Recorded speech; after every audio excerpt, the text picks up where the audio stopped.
Welcome to QTV media. నేను నందిని. ఈరోజు మనం విజయవాడ ఒక కాలనీలో ఉన్నాము. సరిగ్గా కొన్ని నెలల క్రితం నాగమహేష్ అనే ఒక వ్యక్తి అనుమానాస్పదంగా ఇది మృతి చెందారు. అంటే అసలు ఈ మృతి పట్ల ఎవరు ఉన్నారని అనుకుంటున్నారో వారి కుటుంబ సభ్యులైతే ప్రజెంట్ మన ముందు ఉన్నారు. ఒకసారి వారితో మాట్లాడి తెలుసుకుందాం. నమస్తే అండి. నమస్తే అండి. మీరు నాగమహేష్కి ఏమవుతారు? అక్క. ఓకే. శ్రీలక్ష్మి గారు, అసలు ఆ రోజు ఏం జరిగింది? మీ తమ్ముడి మృతి పట్ల అసలు కారణాలు ఏమనుకుంటున్నారు? ఎలా చనిపోయారని మీరు అనుకుంటున్నారు? మా తమ్ముడు చచ్చిపోయేంత పిరికోడు కాదండి. ఫిబ్రవరి 3 మధ్యాహ్నం 3 గంటలకి నాకు ఫోన్ చేశారు. నెక్స్ట్ డే మార్నింగ్ 4th 10:15కి నాకు ఫోన్ చేశారు. ఫోన్ చేసి మీ తమ్ముడు ఉరేసుకొని ఉన్నాడు అని చెప్పి అమ్మాయి వాళ్ళ నాన్న ఫోన్ చేశారు. ఇది హత్య కాదు, ఖచ్చితంగా సూసైడే అని పోలీసులు చెప్తున్నారు అని చెప్పేసి అంటున్నారు. పోస్ట్ మార్టం రిపోర్ట్ లో కూడా అలాగే వచ్చింది అంటున్నారు. సో అసలు దీని వెనక ఎవరున్నారు అనుకుంటున్నారు? ఆ అమ్మాయి ఖచ్చితంగా అమ్మాయి చేసిందన్న డౌట్ మీకుందా? అవునండి. ఆ అమ్మాయి మా తమ్ముడు భార్య, వాళ్ళ వదిన, వాళ్ళ అక్క, వాళ్ళ అమ్మ, వాళ్ళ హస్బెండ్స్ వీళ్ళందరూ కలిసి ప్లాన్ ప్రకారమే, ఇది ఇప్పుడు జరుగుతున్న ప్లాన్ కాదు, nearly 6 months to 1 year back నుంచే ప్లాన్ చేసుకొని ప్లాన్ ప్రకారమే మా తమ్ముడిని చంపారు అనేది మా డౌట్. అంటే సరే, భార్య చేసిందంటే వాళ్ళిద్దరి మధ్య ఏవో వివాదాలు ఉన్నాయి అనుకోవచ్చు. భార్య అక్క చెల్లెళ్ళు వాళ్ళ భర్తలు కూడా అంటే అంత అవసరం ఏముంటది? మీరు చెప్పింది ఎలా నమ్ముతారు? అంటే వాళ్ళది ఇంటర్ కాస్ట్ మ్యారేజ్. వాళ్ళిద్దరు పెళ్లి చేసుకోవడం వాళ్ళు ఎవరికి ఇష్టం లేదు. వాళ్ళ వదిన ఏదో ఎఫ్ఐఆర్లో ఉందని చెప్పేసి వాళ్ళ మధ్య గొడవ జరిగింది. మా తమ్ముడు అడిగి నువ్వు తిరగద్దు, ఎవరైనా కూడా ఆ అమ్మాయితో తిరిగితే ఏమనుకుంటారు, మీ ఇద్దరు కావాలంటే ఇంట్లో మాట్లాడుకొని బయటంతా నువ్వు మా వదినతో పాటు తిరగద్దు, వెళ్ళొద్దు అని చెప్పన్నాడు. అందుకని వాళ్ళ ఇంట్లో పెద్ద గొడవ జరిగితే నువ్వు ఎలా అంటావు మా వదినతో తిరగద్దని, నేను తిరుగుతా అంటే నువ్వు కావాలంటే మీ ఇంట్లో మాట్లాడుకో కానీ బయటకు మాత్రం వెళ్ళొద్దని చెప్పాడు. అలా చెప్పాడని చెప్పి వాళ్ళ వదినకి మా తమ్ముడి పైన కక్ష. అప్పటి నుంచి వీళ్ళ మధ్య బాగా గొడవలు ఎక్కువైపోయినాయి. మీ బ్రదర్ కి అంటే ఏం చేస్తారు ఈయన? తమ్ముడు ఫార్నెస్ట్ ఇండియా అని చెప్పి క్లీనింగ్ కాంట్రాక్ట్ సర్వీసెస్ ఉంది. నెక్స్ట్ ఐషన్స్ క్లీనింగ్ సర్వీసెస్ ఉంది. చిట్స్ రన్ చేస్తాడు. ఇంట్రెస్ట్కి అమౌంట్ ఇస్తాడు. మా తమ్ముడు LLB last year final year చదువుతున్నాడు. అడ్వకేట్ లా చదువుతున్నాడు LLB. అంటే మొత్తం మీద ఆయనకి అంటే ఎంత ఆస్తి ఉండొచ్చు మీది కాకుండా కేవలం ఆయనకి మాత్రమే? ఉజ్జాయింపుగా చెప్పండి. బయట ఇంట్రెస్ట్లకి 70 to 80 lakhs దాకా ఇంట్రెస్ట్ ఇచ్చాడు. మన దగ్గర బాండ్స్ ప్రామిసరీ నోట్స్ కూడా ఉన్నాయి, ఇంట్లో ఉన్నాయి, పోలీసుల దగ్గర హ్యాండ్ ఓవర్ లోనే ఉన్నాయి. 70 to 80 బాండ్స్ ఉన్నాయి. ఒక్కొక్కరికి 5 lakhs 10 lakhs అట్లా ఇచ్చి ఉన్నాడు. దాన్ని బట్టి మీరే క్యాలిక్యులేట్ చేసుకోండి. అమ్మాయి ఏం చేయదండి. అమ్మాయి హౌస్ వైఫ్. వాళ్ళ మదరు హౌస్ వైఫే. వాళ్ళ నాన్న ఏదో చిన్న ప్రింటింగ్ ప్రెస్ లో 10,000 శాలరీకి జాబ్ చేస్తాడు అంతే. అమ్మాయికి బాగా అంటే లావిష్ గా ఇస్తాడు. అమ్మాయి ఏం అడుగుతాడు ఇస్తాడు. సంక్రాంతికి కూడా 60,000 పెట్టి బట్టలు కొనే ఆడవాళ్ళని మీరు ఎక్కడైనా చూస్తుంటాడా? రీసెంట్ మొన్న సంక్రాంతి చనిపోయే 1 నెల ముందు కూడా మా తమ్ముడు 60,000 అకౌంట్కి వేస్తే కనీసం లెక్క కూడా చెప్పలా. ఏం చేసిందని కూడా లెక్క కూడా అడిగితే కూడా చెప్పలా. అయిపోయినాయి అంట, 60,000 అయిపోయినాయి అంటది. అంటే మరి అంత బాగా చూసుకున్నారని చెప్పేసి మీరే అంటున్నారు. మరి కేవలం వాళ్ళ వదినతోటి అయిన గొడవకి భర్తను చంపుకునే అంత పిచ్చితనంగా ఎందుకుంటారండి? ఖచ్చితంగా ఇంకో ఎఫ్ఐఆర్ ఉంటుందండి. ఎందుకంటే వాళ్ళ వదిన ఆల్రెడీ అలాంటి అమ్మాయే కాబట్టి నీకేముంది, నువ్వు ఎందుకు ఇలాగ కష్టపడుతూ ఉండాలి, చంపేస్తే హ్యాపీగా నేను అడిగే వాళ్ళు కూడా ఉండరు కదా, నువ్వు ఇంకో నేను నచ్చినట్టు మన కాస్ట్ వాళ్ళు లేదంటే వాళ్ళకి ఇంకా బాగా డబ్బు ఉండే వాళ్ళు ఎవరో ఒకరు దొరుకుతారు అనేసి అమ్మాయి చదువుకుంది. మరి MSc వరకు చదివింది. MSc వరకు డిగ్రీ అయిపోయాక మా తమ్ముడే చదివించాడండి. డిగ్రీ అమ్మాయి డిగ్రీ ఫైనల్ ఇయర్ లో ఉన్నప్పుడు పెళ్లి చేసుకుంది. డిగ్రీ అయిపోయిన తర్వాత MSc కూడా మా తమ్ముడే చదివించాడు. ఇదిగోండి ఈ ఫోటో చూడండి. ఈ ఫోటోలో హ్యాంగింగ్ పొజిషన్ చూడండి. ఒక మనిషి అలాగా కాళ్ళు అందుతున్నాయి, మోకాళ్ళు అందుతున్నాయి. ఆ మనిషి అలా హ్యాంగ్ చేసుకున్నాడు, చనిపోయాడు అంటే కూడా నమ్మేదానికి కూడా లేదు. ఇక్కడ చూడండి మా తమ్ముడికి చెస్ట్ పైన కొట్టిన దెబ్బ, మూతి పైన కొట్టిన దెబ్బ. ఈ గడ్డం కింద అయితే ముక్కులోంచి బ్లడ్, నోట్లో నుంచి బ్లడ్ వస్తుంది చూడండి. సూసైడ్ అంటే ఉరి వేసుకున్న వాళ్ళు ఎవరికైనా కానీ వెనుక మెడ ఎముక ఇరుగుద్దంట.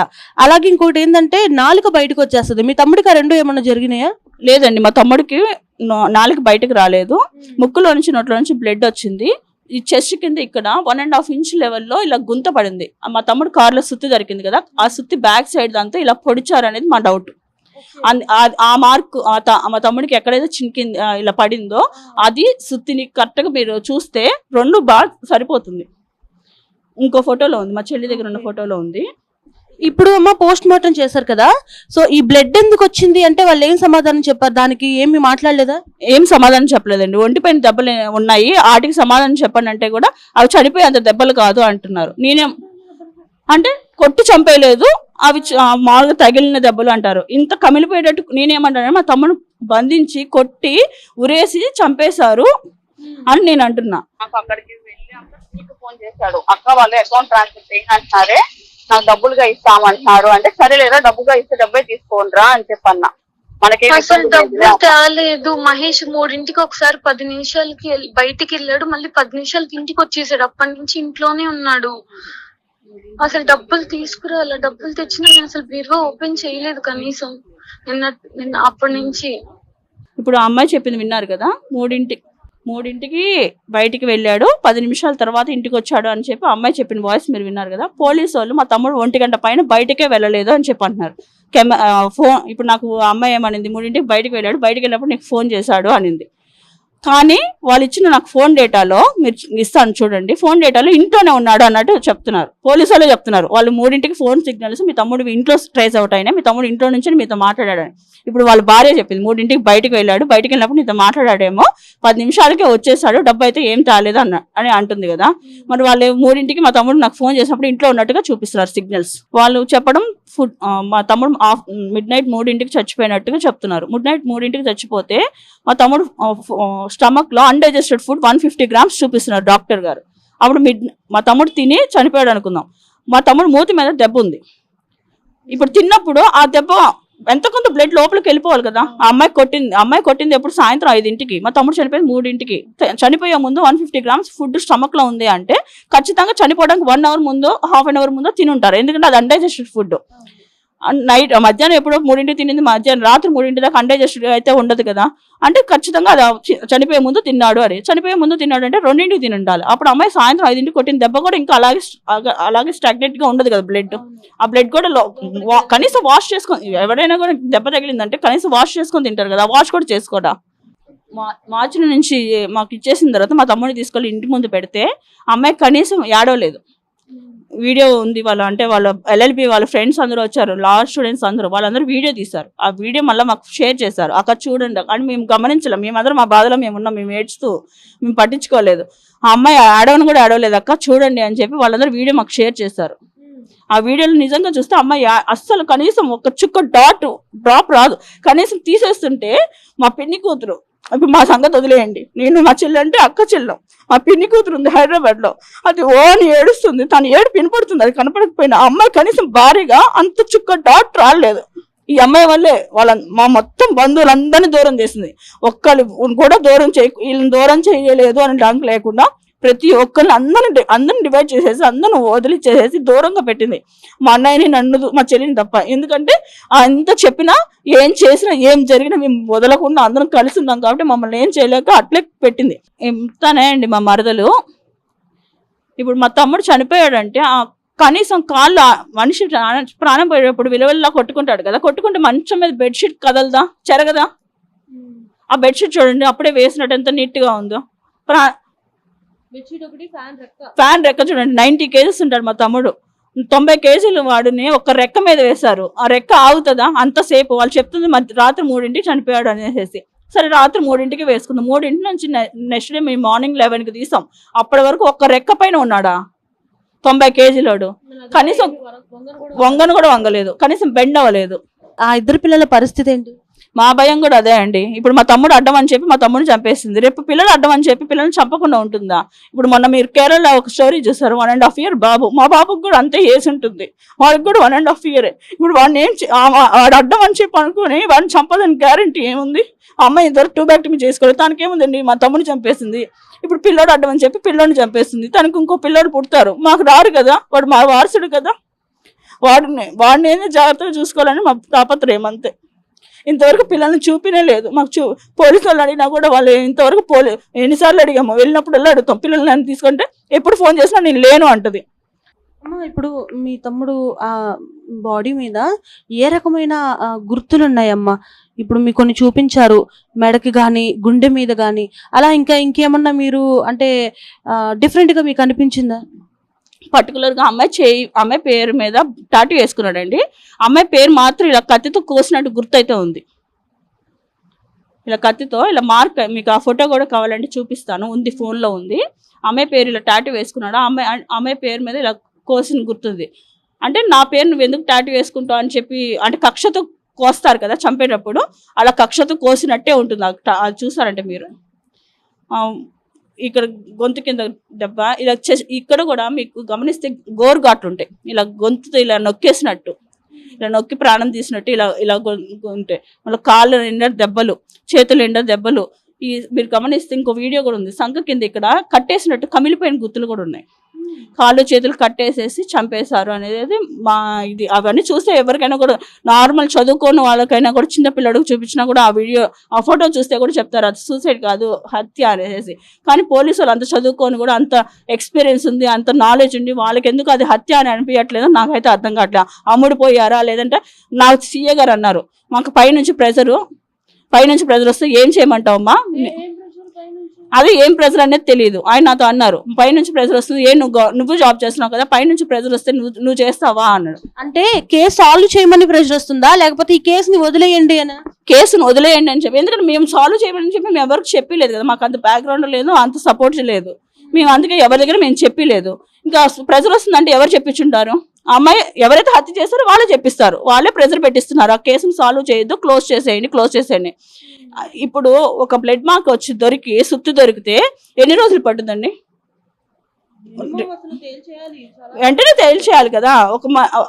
నేను ఫోన్ చేసి ఓ రోజు అడిగాను ఎస్ఐ గారిని, సార్ ఇలాగ హ్యామర్ అవి తీసుకెళ్లారు కదా సార్, అవి రిపోర్ట్ ఏమైంది, అవి మాకు ఏం చెప్పలేదంటే, నువ్వు కోర్టులో వేసావు కదమ్మా, కోర్టులో చూసుకో అని చెప్పి ఫోన్ పెట్టేశారు. మన సత్యనారాయణపురం ఎస్ఐ గారండి,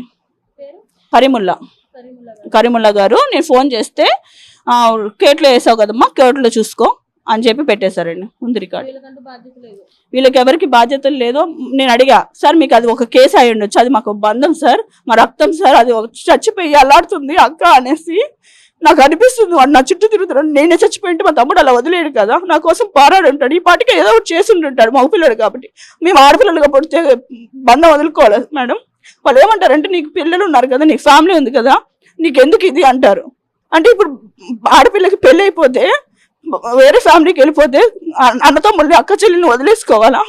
అంటే ఇంకా అక్కడితో బంధం అది ఏమైనా తాడా? తెలిసి వదిలేస్తే దానికి ఆ పేగు బంధం అది పోదు. భర్త కన్నా కూడా అన్నదమ్ములు ఎక్కువ అనుకుంటారు ఆడవాళ్ళు, ఎందుకంటే అది అంతే. అది ఒక అన్నదమ్ములు అక్క చెల్లి ఉన్న వాళ్ళకి అది అర్థమవుతుంది, అంతేగాని వాళ్ళు ఊరికి అది ఏదో బంధంలో కానీ నీకు ఎందుకమ్మా చచ్చిపోయిన వాడిని వదిలేసేయి అంటే అలా వదిలేసేయగలిగితే ఇంకెందుకు? అంటే ఈ కేసు జరిగి దగ్గరగా 4 నెలలు అవుతుంది కదా, ఏ మీడియా ఛానల్లో కూడా దీనికి సంబంధించిన న్యూస్ రాలేదా? వాళ్ళు ఏమంటారంటే, సెన్సేషనల్ కేసు అయితేనే మేము ఇది అవుతామా, మేము అన్ని కేసులు తీసుకోలేము అన్నట్టుగా మాట్లాడారు. సరే ఇది అవ్వదు అని చెప్పి మేము వదిలేసాం. అప్పటి నుంచి ఇప్పటి వరకు మా చెల్లి ప్రతి ఇన్ఫ్లుయెన్సర్కి, మీరు చూస్తే ప్రతి ఇన్ఫ్లుయెన్సర్కి మా చెల్లి మెసేజ్ పెట్టినట్టుంది, ప్రతి ఒక్కరికి ఈ ఫొటోస్ పంపించి. అమ్మ, అసలు ఫైనల్గా మీకు ఏం కావాలనుకుంటున్నారు ఈ కేసుకు సంబంధించి? మీ తమ్ముడికి అంటే మీ తమ్ముడు చావుకి ఏ రకమైన న్యాయం చేస్తే బాగుంటుంది అని ఒక అక్కగా మీరు ఏం కోరుకుంటున్నారు? అసలు ఏం జరిగింది అనేది చూపించి మాకు తెలిసేటట్టు చేసి, మాకు కావాల్సిన మేము అడిగిన సీసీటీవీ ఫుటేజ్లు, కాల్ డేటా, కాల్ రికార్డ్స్ అవన్నీ ఇచ్చి మాకు న్యాయం చేసి, మా తమ్ముడి హత్యకి ఎవరు కారణం, వాళ్ళు ఎందుకు చేశారు అవన్నీ తెలుసుకొని మాకు న్యాయం చేయవలసిందిగా, వాళ్ళ కారకులు ఎవరైనా కానీ ఎంత స్థాయిలో ఉన్నా కూడా, ఎంత పొజిషన్లో ఉండి వాళ్ళ వెనకాల బ్యాక్గ్రౌండ్లో ఎంత టీం వర్క్ చేస్తున్నా కూడా వాళ్ళెవరిని కూడా వదలకూడదని చెప్పి మేము సీఎం చంద్రబాబు నాయుడు గారికి, డిప్యూటీ సీఎం పవన్ కళ్యాణ్ గారికి, నారా లోకేష్ గారికి నాది ఒక చిన్న రిక్వెస్ట్ అండి. దీనికి ఒక్కసారి మీ చెల్లెళ్ళుగా అనుకొని మా వీడియోని ఒకసారి చూసి దీన్ని సాల్వ్ చేయవలసిందిగా పై అధికారులకి మీ వైపు నుంచి కొంచెం చెప్పవలసిందిగా కోరుకుంటున్నాం సార్. సో చూసారు కదా, ఒక అక్కగా నిజంగా తన సోదరుడు చనిపోయాడు అంటే అది బాధే.